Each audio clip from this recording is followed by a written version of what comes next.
Mas mga kapagsew, andito na naman ako sa aking hanap buhay. Kaya ganun lang ang buhay ng tao. Dahil kapag hindi ka maghanap buhay, wala kang kakainin, di ba? Kaya mga kapagsew, ito ang tandaan natin, kapag ikaw ay tamad, wala ka talagang mangyayari sa buhay mo. Kaya, ayan mga kapagsew, maghanap buhay naman sa Tibibit. Katatapos ko lang magluto sa bahay, andito naman ako sa aking munting karinderya. Ayan mo mga kapagsew, tinan mo naman. Wala ganong customer ngayon mga kapagsew. Ngunit, may sahong customer, yan o, medium ng tubig. Ayan, pero mga kapagsew, ito naman yung anak ko, na pagod siya sa kanyang pagbabasketball. Tingnan mo na mga kapagsew, ang customer ko mga kapagsew, ibang klase. Ito pa isa mga kapagsew, ang daming tato. Hindi ko alam kung saan galing daw sa Bilibid person. Bilibid person. Ay nako mga kapagsew, ganun lang talaga. Magpapatawa tayo kahit paano. Dahil kapag hindi tayo magpapatawa, ibang lungkot ng buhay natin mga kapagsew. Grabe!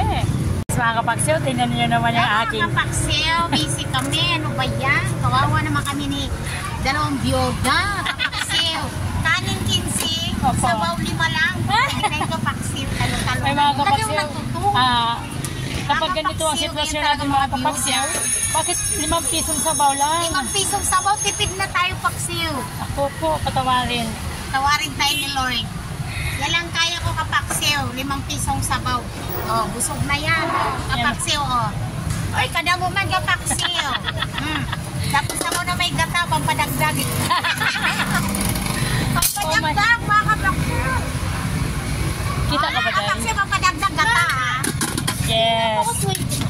Kaya talaga mga kapagsew, lagyan natin ng gata ng gata, pampadagdag. Ayan, pampadagdag daw sabi ng byuda. Para kami, thank you kapaksew. Eh mga kapagsew, grabe talaga, no? Alam niyo, yung kakapwa ko tindira din yan, mga kapagsew. Kaya lang, masaya, 30 lang po. Kaya ang customer ko nagtatanong ng tahong. Ayan. Ayan na pa nakita ko sa kanila yan. Nangangaway-kaway pa. Ganyan lang ang buhay mga kapagsew. Kapag may ligaya, may kasiyahan. Wala may pag-asa tayo. Huwag natin ibahin ang ating may pag-asa habang may buhay. Kaya yung mga taong may mga suliranin dyan, kailangan natin maging masaya lang tayo sa araw-araw. Yung mga bigo sa mga pag-ibig yan, mga pag-ibig na walang kwenta, kailangan lang natin yan i-bypass. Kasi kapag yan naman matapos na yung sama na loob mo, ganun lang din yun. Mawawala lang din yun, di ba mga kapagsew? O, di ba? Napunta na tayo sa pag-ibig, sa halip hanap buhay yung ating pinag-uusapan. Grabe talaga mga kapagsew, grabe. Mga suki.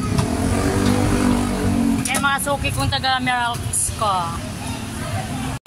Ay, kapagsew. Yung anak ko, bakit sarap na ng sinigang mo? Sarap daw? Sobrang sarap na pinig siya. Lo? Sarap talaga mo. Kaingat na sinigang mo. Ba yan, day? Baka di makuha yun. Kanina mo na tubig. Wala na ba? Wala na ba?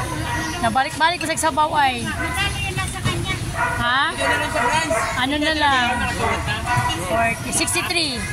Oo, sige. Yan na kapagsew. Yes. Opo, Naka-yellow. Yan ang mga pogi kong mga suki, mga taga Meralcos Grab. Yes.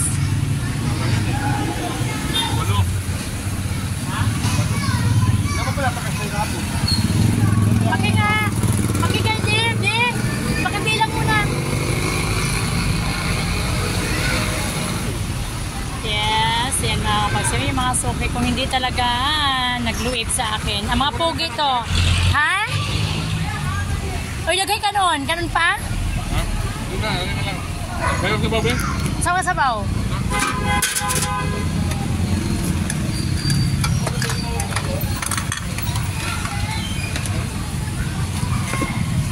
Yung mga customers kong pogi. Yan.